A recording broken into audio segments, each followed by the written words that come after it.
మరియు కేంద్ర ప్రభుత్వం ఆధ్వర్యంలో ప్రతి సంవత్సరం పిఎం కిసాన్ అన్నదాత సుఖీభవ కార్యక్రమం కింద రైతులకు సంవత్సరానికి 20,000 రూపాయలు మీకందరికీ ఇస్తున్నారు. గత 5 సంవత్సరాల వైసీపీ ప్రభుత్వంలో రైతులు ఎంత ఇబ్బంది పడ్డారో పంటకు చీడపట్టినట్లు ఈ ఆంధ్ర రాష్ట్రానికి వైసీపీ ప్రభుత్వం చీడవాలి కాబట్టి వ్యవసాయ రంగాన్ని కుదేలు చేసింది.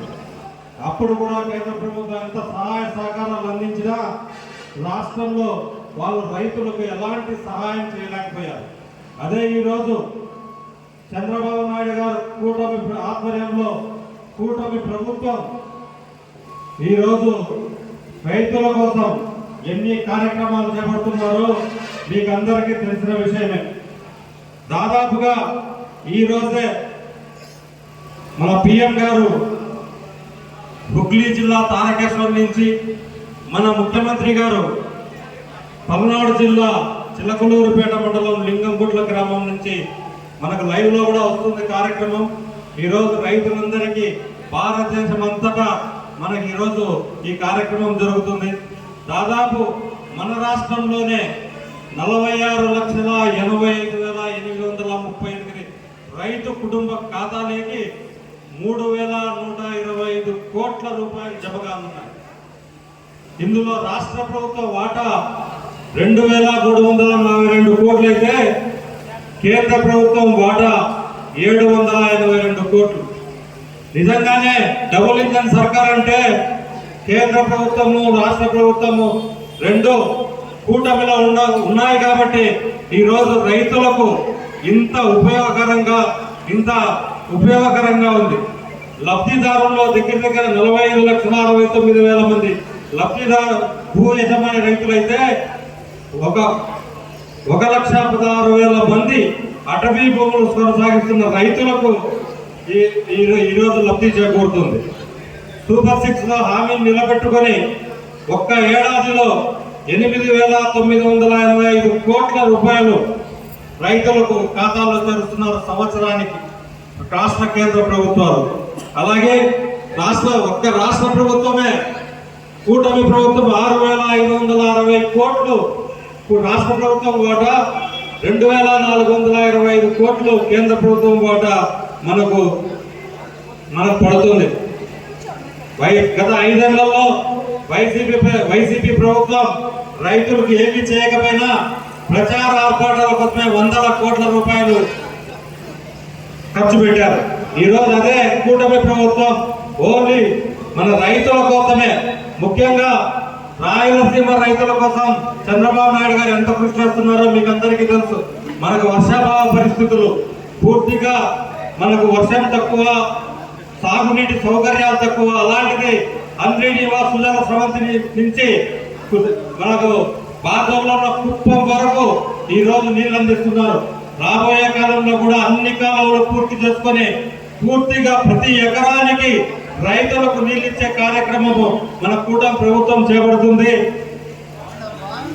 అలాగే 2019 నుంచి 2023-24 5 ఏళ్లలో రైతు భరోసా కింద 33,000 కోట్లు అందిస్తే ఈరోజు మన కూటమి ప్రభుత్వం దగ్గర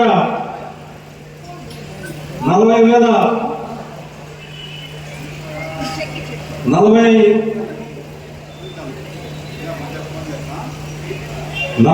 లక్షల మంది రైతులకు అందిస్తుంది.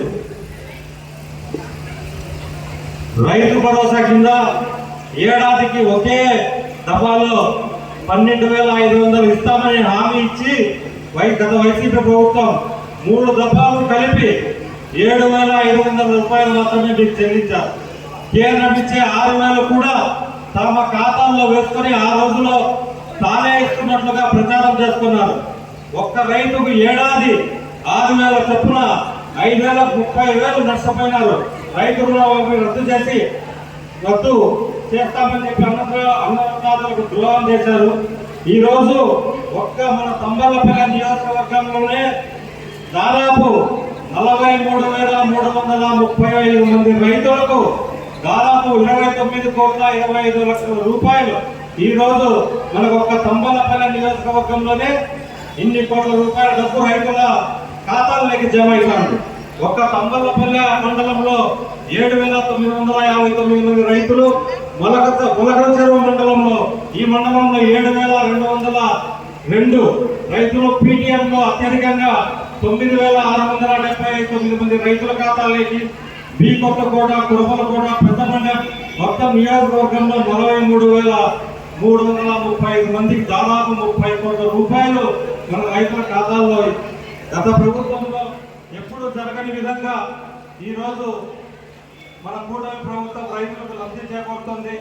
రాబోయే కాలంలో ఆంధ్రప్రదేశాన్ని హరితాంధ్రగా మార్చాలని చంద్రబాబు నాయుడు గారు చేస్తున్న కృషికి భారతదేశంలోనే ప్రపంచంలో భారత వ్యవసాయ రంగంలో అగ్రగామిగా నిలబెట్టాలని చేస్తున్న ప్రధానమంత్రికి వీళ్ళందరికీ తోడుగా మన ఉప ముఖ్యమంత్రి పవన్ కళ్యాణ్ గారు రాష్ట్రాభివృద్ధి చేస్తున్న కృషితో ఈ రాష్ట్రాన్ని అభివృద్ధి పథంలో చేస్తున్నారు.